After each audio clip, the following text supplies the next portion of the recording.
Napakahalaga nito. 5 bagay na bawal gawin, dapat natin ingatan kahit nasa loob tayo ng bahay. Lalo na pa nagkakaedad tayo, edad 30, 40, 60, 70, kung ano man edad. Ngayon, hindi ko sinasabi lahat ng tao magkakaroon ng ganitong sintomas.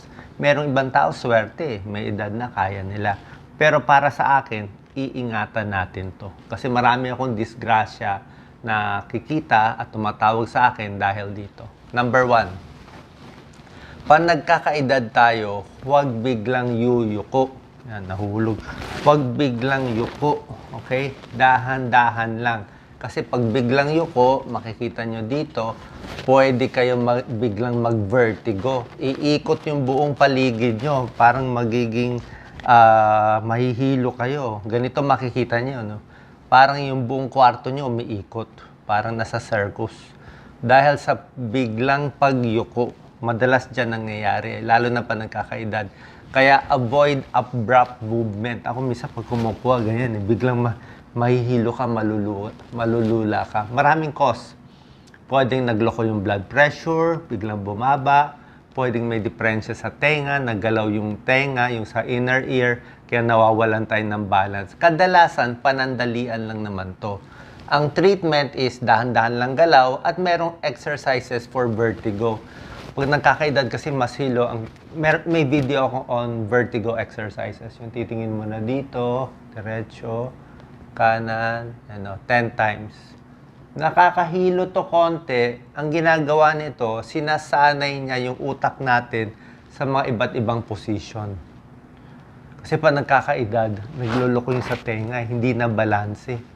So, ginagawa natin to, yan ang mga exercise, dahan-dahan, 10 times, may video ako dito, para masanay yung utak mo sa kakagalaw.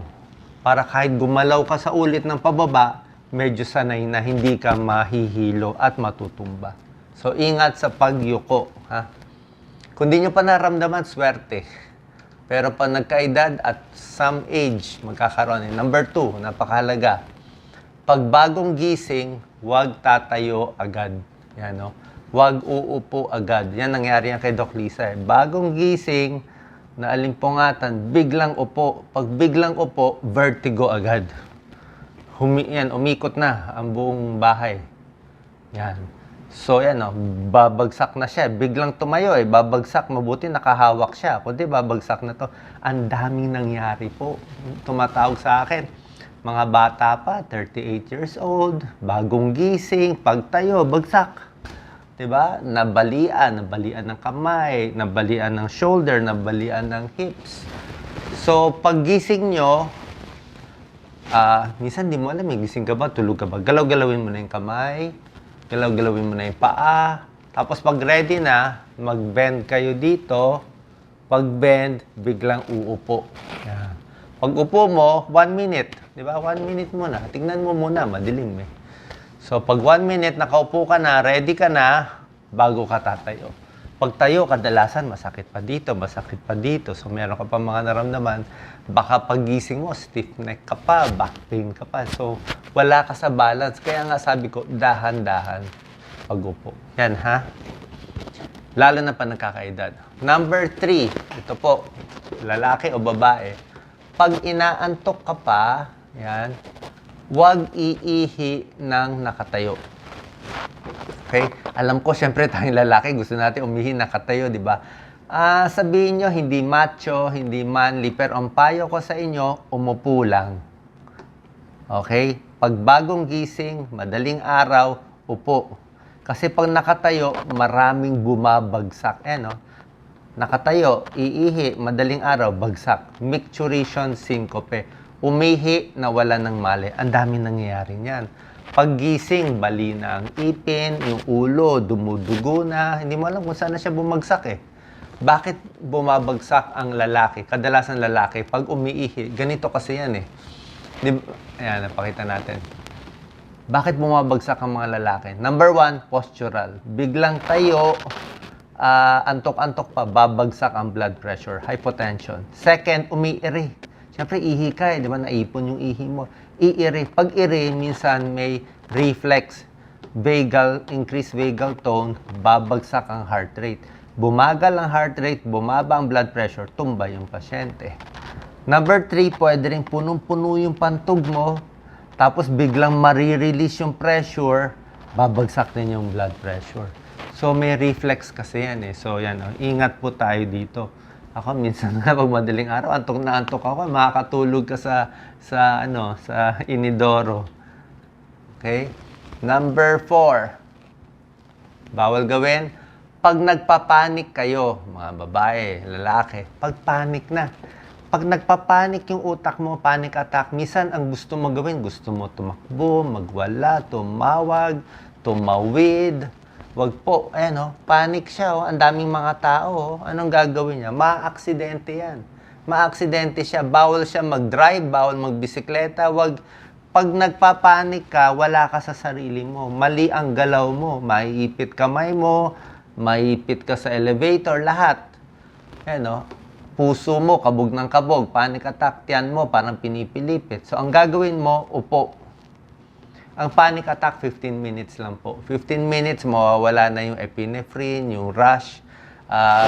Upo lang, hayaan mo pawisan ka, mainitan ka. Pikit ang mata, huminga ng malalim. Okay, dahan-dahan. Hinga. Upo lang siya. Upo ka lang dyan. Wala kang gagawin. Upo. After 15 minutes, pag lumipas na yung panic attack, tsaka kang gumalaw. Diyan ka babagsak. Pag nagpapanik, umakyat ka ng hagdanan, bumaba ka, nagmamadali ka. Pagbaba mo ng hagdanan, hindi ka nakahawak, bagsak na, nahulog na. Kasi wala tayo sa sarili. Number 5, ito marami nangyayari din ito. Gutom na gutom, di ba? Gutom na gutom. Biglang dudukot ng pork chop. Lulunukin agad. Pag lunok, barado. Pag nakakita kayo ng kahit sinong tao, ganyan po itsura. Pag nagganyan sila, 100% choking yon. Universal sign.